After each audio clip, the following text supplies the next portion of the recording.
मोदी जी हमारे बहुत मतलब भव्य प्रधानमंत्री जिनको जान लो, लेकिन मैं उनको वास्तविक प्रधानमंत्री नहीं कहती, भव्य प्रधानमंत्री कहती हूँ, लेकिन वो वास्तविक प्रधानमंत्री नहीं है। वास्तविक मेरा इसको मैं डिफाइन ये करूँगी कि जब तक इस देश में ईवीएम है तब तक कोई वास्तविक प्रधानमंत्री नहीं है। यही डिफरेंस है। राहुल गांधी जी आज के ये क्या कहते 2014 के पहले मान लो 2014 के पहले जब ये सत्ता में थे तो इनको अंबेडकर की भव्यता, कांसीराम का जीवन परिचय, ये सब इनको कुछ नहीं पता था, ये कुछ भी नहीं जानते थे। अब जब ये पूरे देश से बाहर हो रहे हैं, केंद्र से भी बाहर हो गए, प्रदेशों से भी बाहर हो रहे हैं, तब इनको दलितों का वोट हासिल करना है। और ये इनको दलित याद आ रहे हैं, कांसीराम याद आ रहे हैं, अम्बेडकर याद आ रहे हैं। इन्होंने मैराथन किया दिल्ली में कल, मैं भी अम्बेडकर। इनको शर्म आनी चाहिए कि मैं भी अम्बेडकर नाम से आप करते हो, लेकिन आपको अम्बेडकर की विचारधारा नहीं पता है ठीक से, और मैं भी अम्बेडकर का मैराथन करते हो। नमस्कार कहूँगा पूनम, आप यहाँ पे आई हो, आज बाबा साहब का जन्मदिन है। क्या कहना चाहती हो कि वो पुरुष जिसने हमारे दलित समुदाय के लिए सब कुछ कर रहा है, आज की स्थिति क्या है समाज में? समाज में सबसे पहले तो मैं आपका अभिवादन करती हूँ। आपके चैनल के माध्यम से आपने मुझे बोला कि कुछ अपना वक्तव्य दूँ मैं। तो आज का माहौल जैसा कि मैंने देखा, बाबा साहब के अनुयायी पूरे देश में हो गए हैं, लेकिन उसमें से जो सच्चे अनुयायी हैं वो मेरा कहना है कि वो इस लेवल पे हैं कि वो कोई और उन्हें चाहिए ही नहीं। और कुछ लोग ऐसे हैं जो सिर्फ जय भीम का झंडा लेके उसके नीचे तो चल रहे हैं, लेकिन वो दलितों का एक प्रकार से नुकसान करने का काम कर रहे हैं। तो सही अगर कहिए तो सारे जय भीम वाले अम्बेडकरवादी नहीं हैं। ऐसा क्यों?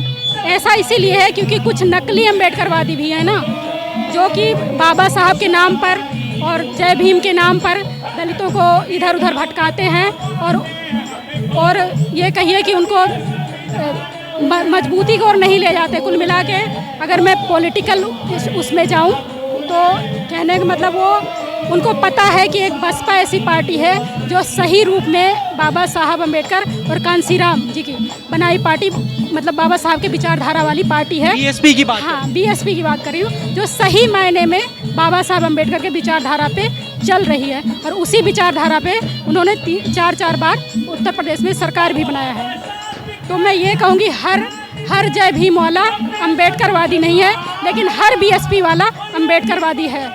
आजकल एक पार्टी खड़ी हो रही है, आज़ाद समाज पार्टी, जिसके चंद्रशेखर मुखिया है, ठीक है, कैसा देखती हैं आप? चंद्रशेखर को मैं जहाँ तक कहूँगी कि वो और उनकी पार्टी मैं रिस्पेक्ट करती हूँ, लेकिन उनको सोचना चाहिए कि जब हमारी इतनी बड़ी पार्टी बीएसपी, दलितों की इतनी बड़ी पार्टी आज के समय में तो सर्व समाज की पार्टी है, तो उनको उस पार्टी को लाने की ज़रूरत क्या पड़ी? पहली बात, कोई ज़रूरत नहीं थी। और दूसरा, मेरा एक अपना पर्सपेक्टिव है कि वो एक प्रकार के जो है क्या कहते हैं कुचक्र जिसको कह लीजिए, उनका जो दिमाग चल रहा है या उनको बिल्ड किया गया कि बसपा को ख़त्म करने की नियति से, ठीक है। बसपा को ख़त्म करने के लिए चंद्रशेखर को लाया गया? हाँ, ऐसा मतलब मेरा पर्सनल भी मानना है, और ऐसा मैं मतलब काफ़ी लोगों से जानती भी हूँ कि जो ये चंद्रशेखर की पार्टी असपा है, ये बसपा को ख़त्म करने के लिए ही बनाई गई है। क्योंकि सबसे ज़्यादा इस देश में, इस प्रदेश में अगर किसी पार्टी को डर है तो बसपा और बहन जी से है। इनको पता है कि अगर बसपा और बहन जी रही तो बाकी दलित कहीं नहीं जाएगा, दलित टूटेगा नहीं। तो इसलिए ये इस्टेब्लिश कर रहे हैं चंद्रशेखर को। और चंद्रशेखर को मैं एक प्रकार से कहूँगी, उनको ये सब चीज़ें ख़त्म कर देनी चाहिए। इनकी अपनी भीम आर्मी थी, सामाजिक संगठन, उसके द्वारा इनको संचालन करना चाहिए। और ये जो सोच रहे हैं, जो इनको लोगों ने जो सपने दिखाए हैं कि बसपा ख़त्म हो जाएगी और असपा जो है नेतृत्व करेगी, उनके पास ना पार्टी का कोई सिस्टम है, ना कोई आइडियोलॉजी है। वो तो जय भीम करके कांसीराम नाम में जोड़ लिया। कोई ज़रूरत ही नहीं है असपा की, कोई ज़रूरत ही नहीं। जब बाबा साहब अम्बेडकर की विचारधारा की इतनी मजबूत पार्टी चल रही है तो असपा की ज़रूरत क्या है? इसका मतलब आप कुछ ना कुछ प्रोपेगेंडा हो, कोई ना कोई एजेंडा से आप उत्तर प्रदेश में सेट हो रहे हो, और फिर आपको इतनी बड़ी रैलियाँ, इतने स्टेज, इतने मंच सजाने के पैसे कहाँ से आते हैं? आपको कहाँ से आते हैं? कुछ पता नहीं। पैसे आपका अरेंजमेंट कौन करता है? आपका ऑर्गेनाइजेशन चल कैसे रहा है? कुछ पता नहीं है। दलितों के लिए हमेशा खड़े रहते चंद्रशेखर।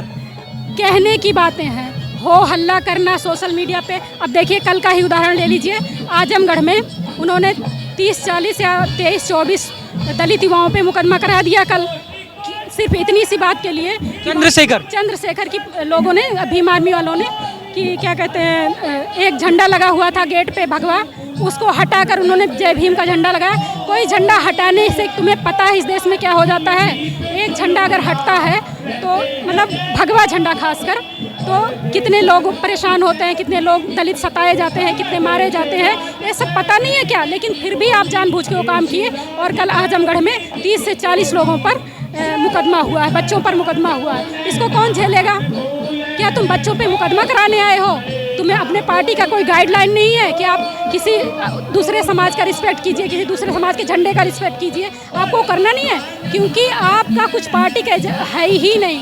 कोई गाइडलाइन नहीं है, कोई डिसिप्लिन नहीं है, कोई पार्टी सिस्टम नहीं है, कोई ऑपरेशन नहीं है। इस वजह से ये चीज़ें हो रही हैं। बहन मायावती ने जैसे यूपी में करा, प्रधानमंत्री के रूप में देखती हैं कभी? देखिए, थोड़ा देर है, लेकिन दलित जैसे जैसे मजबूत हो रहा है। अगर दलित का जो 22-22.5% वोट है, अगर इस वोट को मजबूत से पकड़ के रखती हैं बहन जी, तो कोई नहीं रोक सकता। बहन जी प्रधानमंत्री भी बन सकती हैं और उत्तर प्रदेश में मुख्यमंत्री भी बन सकती हैं। ये है। आप जाटो समाज को कैसा देखती है, चमार जिसे कहते हैं? मैं यहाँ पश्चिम में हूँ, अभी जैसे यहाँ दलित प्रेरणा स्थल नोएडा में हूँ, तो मैंने यहाँ पे पश्चिम के जो दलित हैं इनको मैंने भ्रमित देखा है। इसका रीज़न भी है कि एकजुट नहीं है। एकजुट नहीं है, मैंने देखा। मतलब एकजुट कहने का मतलब बसपा की तरफ नहीं है। ये बताता भी है, यहाँ का जो सर्वे वगैरह वोटिंग वगैरह है वो भी बताता है। लोग जो है, जैसे इंसान भाजपा में है कोई नेता और दलितों को जोड़ रखा है, तो इस तरीके से ये वोट कट पिट जाता, बंटवारा हो जाता है। तो इधर थोड़ा लोग जय भीम तो करते हैं, लेकिन हाथ में रक्षा बांध के भी करते हैं। अच्छा। ठीक है, तो कहने का मतलब जब तक आप बाबा साहब को पढ़ोगे नहीं, समझोगे नहीं, और ये देखिए मेरे पास किताब है। जी जी। जब तक आप इन किताबों को पढ़ोगे नहीं, समझोगे नहीं, जानोगे नहीं, हाँ। बस जय भीम करने से, काशीराम की। जय भीम करने से जो है, अच्छा। सिर्फ जय भीम करने से क्रांति नहीं आती है। अच्छा, मतलब लोगों को पढ़ने की जरूरत है। हुड़दंग जरूर आता है, और हुड़दंग होता है, और गरीबों के बच्चों पे, दलितों के बच्चों पे मुकदमे होते हैं। ये जरूर जिंदगी भर फंस जाते हैं। जिंदगी भर फंस गए ना आजमगढ़ में। अच्छा। 30-40 बच्चों पे मुकदमा हुआ कल, सवर्णों ने करा दिया। दलितों को पढ़ने की जरूरत है, समझने की। पढ़ने की जरूरत है, तभी रक्षा सूत्र उतरेगा। अच्छा, एकजुट होने की जरूरत है। बिल्कुल एकजुट, तो वही चीज़ है ना, मैंने क्या कहा कि भ्रमित हो जा रहे हैं लोग। इन लोगों को ये नहीं समझ में आ रहा है कि जो पार्टी इतनी सिस्टमेटिक है, हजार मतलब 5,000 तो उनके कार्यकर्ता मीटिंग में चले जाते हैं बहन जी के, और 5,000 के 1,000 लोग मिलकर हुड़दंग करते हैं, कहते हैं हम मतलब वो करेंगे, पार्टी बनाएंगे, देश चलाएंगे, राज्य चलाएंगे। ऐसे होता है क्या है? असपा के पास ना कोई पार्टी सिस्टम है, ना कोई पार्टी ऑपरेशन है, ना कोई ढंग का ज़मीनी नेता है। कांसीराम लिख देने से पार्टी नहीं खड़ी हो जाती है। बहन जी के उसको देखिए कितना उन्होंने ज़मीन से लेके आज तक संघर्ष किया, पूरी उम्र दे दी है बहन जी ने और कांसीराम साहब ने। उनके इस जो उन्होंने अपना पूरा जीवन एक लगा दिया इस पार्टी में, वो युवा लोग नहीं समझ रहे हैं। वो चंद्रशेखर वो क्या है? वो इम्बेड है, प्लांटेड है वो। आपके जहन में कभी ये चीज़ नहीं आता कि वो इतना बड़ा ऑर्गेनाइज करता है सब कुछ। कहाँ से उसको कंट्रीब्यूशन आ रहा है? कौन उसको कोई तो मदद कर रहा है। कौन फंडिंग कौन कर रहा है? बहन जी की फंडिंग तो वहाँ से आती ना, उनका प्रत्याशी देता है। लेकिन चंद्रशेखर भाई का तो मैंने देखा है कि दलितों के साथ कुछ भी होता है तो वो जाता है। तो कहाँ? अभी जो कौशाम्बी में हुआ, लड़की को दलित पाल लड़की को पेड़ में टांग दिया, परसों 5 तारीख की घटना है। 5 तारीख को कौशाम्बी का 5 तारीख घटना है। वहाँ पे विश्वनाथ पाल साहब गए। जितना भी होता है, मैंने कहा ना, बसपा कभी भी हो हल्ला नहीं करती है। सारे जगह बसपा के लोग जा रहे हैं, बसपा के कार्यकर्ता जा रहे हैं। और क्या कहते हैं, अगर आप सही उनका जो चैनल है फेसबुक और सभी लोगों का, उनकी आईडी फॉलो करोगे तो आप रोज़ देखोगे हर जगह वो जाते हैं। ये गलत प्रचार है। कुछ नाम दूंगा, आप उनके बारे में बताइएगा क्या सोचती हैं, है ना? ठीक है। आज के समय में नरेंद्र मोदी। हाँ, मोदी जी हमारे बहुत मतलब भव्य प्रधानमंत्री, जिनको जान लो, लेकिन मैं उनको वास्तविक प्रधानमंत्री नहीं कहती। भव्य प्रधानमंत्री कहती हूँ, लेकिन वो वास्तविक प्रधानमंत्री नहीं है। वास्तविक मेरा इसको मैं डिफाइन ये करूँगी कि जब तक इस देश में ईवीएम है तब तक कोई वास्तविक प्रधानमंत्री नहीं है। यही डिफरेंस है। दूसरा बड़ा नाम है राहुल गांधी। देखिए, राहुल गांधी जी आज के 2014 के पहले मान लो, 2014 के पहले जब ये सत्ता में थे तो इनको अंबेडकर की भव्यता, कांसीराम का जीवन परिचय, ये सब इनको कुछ नहीं पता था, ये कुछ भी नहीं जानते थे। अब जब ये पूरे देश से बाहर हो रहे हैं, केंद्र से भी बाहर हो गए, प्रदेशों से भी बाहर हो रहे हैं, तब इनको दलितों का वोट हासिल करना है। और ये इनको दलित याद आ रहे हैं, कांसीराम याद आ रहे हैं, अंबेडकर याद आ रहे हैं। इन्होंने मैराथन किया दिल्ली में कल, मैं भी अंबेडकर। इनको शर्म आनी चाहिए कि मैं भी अंबेडकर नाम से आप करते हो, लेकिन आपको अंबेडकर की विचारधारा नहीं पता है ठीक से, और आप मैं भी अंबेडकर का मैराथन करते हो। आपको लगता नहीं है कि कांग्रेस और बीजेपी एक ही मुखड़े के दो रूप हैं? वही कहना है मेरा। दलितों के परिप्रेक्ष्य में मैं बोल रही हूँ। बहुजन को दबाया है दोनों ने। यस, मैं बहुजन के परिप्रेक्ष्य में कह रही हूँ, दलितों के परिप्रेक्ष्य में कह रही हूँ। जैसे भाजपा वैसे सपा, जैसे भाजपा वैसे सपा, वैसे कांग्रेस। दलितों के लिए मेरा सिर्फ इतना निवेदन है दलितों से कि आप बहन जी के संघर्ष को, माननीय कांसीराम जी के संघर्ष को पहचानिए। उन्होंने अपनी एक ज़िंदगी लगा दी है। पार्टी अभी भी आपकी बहुत मजबूत है, 9 से 10% वोट बहन जी के पास एकदम मजबूती से है। तो आप अगर चाहोगे तो बहन जी 2027 में इस देश का सीएम जरूर बन जाएंगे, सॉरी इस राज्य का सीएम पहले 2027 में। मेरा एक सवाल है सिंपल, दलित समझता क्यों नहीं है कि उसके साथ हो रहा है? दलितों का एक मुद्दा ये भी है कि गरीबी। दलितों के पास अगर हम 100 में कहें तो उसमें 50% दलित थोड़ा सही हो गए हैं, उनकी स्थिति ठीक हो गई है, और 85% दलित अभी दलित है। तो 50% जो ठीक हो गए हैं वो वैचारिक हो गए हैं, और 50% जो बचे हैं, रह गए हैं लगभग 50%, उनको कोई भी अपनी ओर लेके चला जाता है। अखिलेश यादव आएंगे, पीडीए के नाम पे लेके चले जाएंगे, राहुल गांधी आएंगे, वो लेके अपनी तरफ चले जाएंगे, कुछ चीज़ों का लालच दिखा के, कुछ एजेंडा दिखा के, उसी तरीके से भटक जाते हैं। तो मेन मुद्दा यही है कि दलित इसलिए एकजुट नहीं हो पा रहे हैं क्योंकि इनके में गरीबी, लाचारी अभी बनी हुई है। ये भी एक बड़ा कारण है। एक जय भीम का नारा है, क्या समझते हैं? जय भीम, जहाँ तक मैं मानूंगी ये बाबा साहब का उससे नारा चला है, जिसको माननीय कांसीराम साहब जी ने उत्तर प्रदेश में इस्टेब्लिश किया। उसके बाद ये पूरे देश में इस्टेब्लिश हुआ बहुत मजबूती से। इसका एक ही लक्ष्य था कि जय भीम के झंडे के नीचे पूरे दलित समाज को, पूरे दलित समुदाय को, दलित वर्ग को आना चाहिए और एक साथ, एक सुर में, एक लय में जय भीम बोलना चाहिए, और मतलब जहाँ भी रहें संगठित रहें। एक सवाल मेरा ये है कि काफ़ी महिला भी आई है।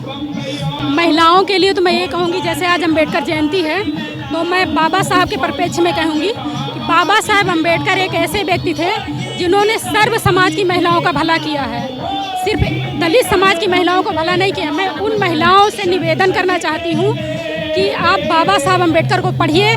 पढ़ने में भी वो भी सबसे पहले आप हिंदू कोड बिल पढ़िए। हिंदू कोड बिल में पढ़िए कि बाबा साहब ने आपको क्या क्या अधिकार दिए, किन किन अधिकारों की वजह से आज आप deputy commissioner, pilot, engineer, doctor, master ये सब बन पा रही हो। तब आपको समझ में आएगा कि आपका असली भगवान कौन है, डॉक्टर बाबा साहब अम्बेडकर हैं या फिर कोई और। एक सवाल मेरा ये भी है कि जो दलित काफ़ी समय से जात पात के लिए लड़ रहा था, जिसे समाज में वो स्थान नहीं मिला जो उसे मिलना चाहिए था, आज दलितों में भी जात पात घुस गया है। दलितों में मैं ये कहूँगी कि जो लोग थोड़े ज़्यादा अच्छे से कमा खा लिए, हाँ। थोड़ा अच्छे से बिल्ड हो गए हैं, मतलब स्टेटस में उनका थोड़ा अपर लेवल का स्टेटस हो गया है, वो वाकई शहरों में मैं तो खुद नोएडा में रह रही हूँ, मैंने ये चीज़ देखा कि बहुत सारे ऐसे दलित हैं जो अपने आप को दलित कहलाना नहीं पसंद करते। मैं तो कॉरपोरेट ऑफिस में हूँ, वहाँ भी लोग मुझे हर कोई जानता है कि हाँ एससी और अम्बेडकरवादी है, अभी मेरे ऑफिस कॉरपोरेट ऑफिस में। लेकिन बहुत सारे ऐसे लोग हैं जो छुपे रुस्तम नहीं होते, उस टाइप का बताना ही नहीं चाहते। और मैं आज अपने ऑफिस से हाफ डे लेके निकल के भाग आई हूँ, सबको पता है कि जा रही है अम्बेडकर जयंती में, मैं सीना ठोक के आई हूँ। बल्कि वही लोग हैं ना, वो दलितों जो बाबा साहब ने उनको जिम्मेदारी दी थी ना वो निभा रहे हैं, और ना कुछ भी नहीं कर रहे हैं, बस खाली अपना पेट पाल रहे हैं, अपनी शान और शौकत से चल रहे हैं। और बाबा साहब का क्या, वो किसी का नाम लेना भी नहीं पसंद कर रहे हैं। उन लोगों ने दलित समाज का बहुत नुकसान किया। आपने कॉरपोरेट लाइफ की बात करी, पूनम कॉरपोरेट लाइफ में देखा है जातिवाद? नहीं, कॉरपोरेट में एक्चुअली डिसिप्लिन नाम से एक लिस्ट होती है जो कि हम जब ज्वाइन करते हैं ऑफिस तभी सबको वो फॉलो करना होता है। वहाँ ये नहीं चल, वर्मा जी, शर्मा जी, पंडित जी, ये नहीं चलता है क्योंकि वो हमें रिटर्न में मिलता है इसलिए नहीं चलता है। हाँ, वो हमें रिटर्न में मिलता है इसलिए नहीं चलता है। तो वहाँ लोग करते हैं लेकिन दिमाग में रखे रहते हैं, फिजिकली नहीं करता कोई, फिजिकली नहीं करता कोई। लास्ट लाइन में कहना चाहूँगा कि जो भी आपने नाम लिया वो तो ठीक है, लेकिन दलितों के लिए कुछ संदेश। दलितों के लिए, पूरे उत्तर प्रदेश और पूरे भारत के लिए मेरा एक ही संदेश है, दलित समाज के लिए, कि आप, राजनीतिक संदेश है, आप जो है बहन मायावती जी और मानवर कांसी राम जी के संघर्ष को समझिए। उन्होंने इस पार्टी को खड़ा करने में एक ज़िंदगी लगा दी है। आप इसको खोना मत, आप इस अचीवमेंट को जाने मत देना। और ये जो चला गया हाथ से तो आपको कोई नहीं बचा पाएगा गुलाम होने से। यस, धन्यवाद पूनम, धन्यवाद।